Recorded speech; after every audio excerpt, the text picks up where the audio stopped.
So, hi, Sandra. Hey. It is great to see you again today. Last time you was here, we talked about your stress and that you have been dropping your classes and things like that, right? The Mm-hmm. tension at home, your trouble with sleep, and I want to thank you for that because you were open and you were honest. Because I know it wasn't easy to share in the first place, especially in the first meeting like that. Mm-hmm. So today, I'd like us to dig just a little bit deeper into how all of that is affecting you on your day to day, right? And then we can start talking about some goals that you might want to set for yourself that are realistic for you. Does that sound okay? Yeah. All right. So since we last talked, how has your sleep been? Any changes? Not really. Actually, I'm pretty sleepy now. I toss and turn. I just have racing thoughts all night. So it's really hard for me to get sleep. Yeah, it's hard to get sleep. Just everything running through your mind about life Mm-hmm. and things like that, and the pressure from home and things like that. Yeah. Okay. On a scale from 1 to 10, how stressed would you say you feel most days because of those situations? Probably a 10. 10, yeah, and those kind of things can definitely affect sleep, right? Yeah. So, what about your energy levels? Do you feel drained most days? Yeah. And most times you do. Mm-hmm. Do you have any moments where you feel energized? No, not really. Not really. Mm-mm. Okay, well, we're going to work to get to the bottom of that, all right? Mm-hmm. How have things been with your family since our last session? I pretty much just keep my distance. I'll pretty much try to stay in my room until I know like my parents are gone for work. Hmm. And then when they come home, um, I either make sure I'm gone or I just stay in my room. Yeah. Well, sometimes people they lean on their faith, they lean on personal values. I know you mentioned going in rooms alone and things like that, and kind of just isolating yourself a bit. Hmm. Are there other practices that you do in those moments of isolation? Anything that helps you cope right now? Mm, I really just like to lay in the bed and watch TV. Mm. So it sounds like that, when because of how things are going, you just like to you go kind of isolate yourself and just kind of tend to yourself. Is that how Yeah, things are kind of going right now? yeah. Okay. Well, we're going to talk about some goals. All right. Okay. All right. So, thank you for sharing all of that with me. I hear that your stress is high, your sleep is definitely short. And the conflict with your parents and your family hasn't really gotten much easier. And of course, the isolation, right? So, based on all of that, I like to start thinking about what's most important for you um, so we can see where to start first and what will work, okay? So we're going to start talking about some goals. These goals are yours. They're not mine. And so I want them to be realistic for you, okay? Mhm. All right. So let's collaborate on a few things. So you mentioned sleep being a big issue. Mhm. So maybe one goal could be try to at least one strategy to help you get rest. What do you think about that? Mm, I can try. Try. You want to brainstorm about some of those strategies? Right now. Mm-hmm. Um. Um.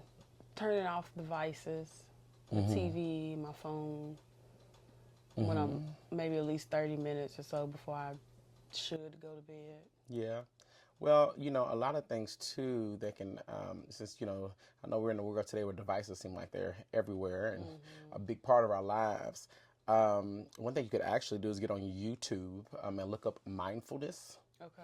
And they have specific stress videos for mindfulness Mhm. and try some of those exercises. And it's most times related to your breathing.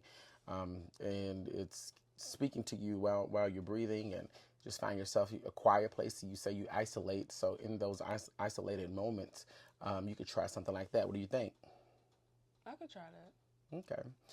You talked about stress being overwhelming, and another goal could be learning ways to bring that stress level down when it spikes. So, one we have just kind of mentioned with those mindfulness videos, but what do you think? What do you think? Are there other ways that you could bring your stress down looking at your life from the day to day? Um,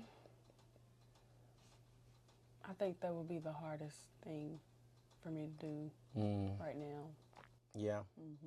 Well, one thing you can do, which is, something that, we could be doing here today is getting some sunlight. And I know you don't necessarily like going outside, or not right now. That's not where you're at. But being by a window inside is a start. Okay. Could you try that? Getting some sunlight, some vitamin D. It's good for you. It's good for your emotions, right? For your mental health, and things like that. And it will really probably help bring you out of a stoop more so than you think. Okay. Could we try that? Yeah. All right. So you also talked about things in regards to valuing your independence, and it's really important to you. I can see. So we could work on finding ways to communicate, right? So communicate that to your parents in a way where they understand, right? Without it always turning into some kind of disagreement, argument, or a fight. How does that sound? That sounds good. Good. Do you feel like in the past you've tried those kind of strategies? No. You haven't. So a lot of times people they do not, they can't read our minds, so they do not know how we feel.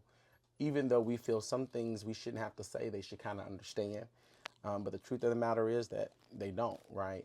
So let's kind of work on that. Let's work on communicating how we feel in the moment we feel it. And of course, the way we communicate that is important too, right? There's an old saying that you catch more flies with honey instead of vinegar, right? You heard of that saying? Yeah, I heard my grandma say that before. Yeah. So the way you communicate that is important, but stand 10 toes down on how you feel, so they can know how you feel and they can respond hopefully accordingly. And if not, we're going to talk about that when that time comes, and we'll go from there. Is that all right?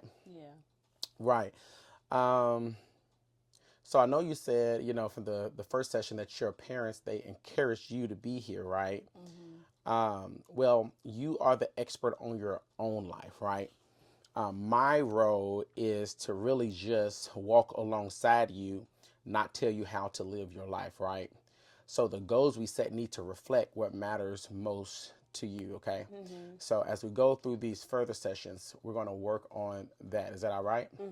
All right. So before we wrap up, how are you feeling about what we talked about today? I mean, I don't feel completely better, but it's nice to have some kind of plan. Yeah. And that's the thing, it's not going to happen overnight. It's going to take time. But the fact that you're being active and you're participating and you're opening up a little more, you're a bit more open. And I think, last time you were so guarded because it wasn't your choice to be here, and so, but now you seem like you really want to better yourself. And that is the goal, right? Is to be the best you that you can be outside from what your family might think. So it's not really about your family, it's about you, okay? All right, so you have those goals, you feel you can make those adjustments, okay? All right, well, I want to thank you for being here. I will be back and we'll discuss the next day and time you are to be here today, okay? Okay. All right, thank you, Chandra. Thanks.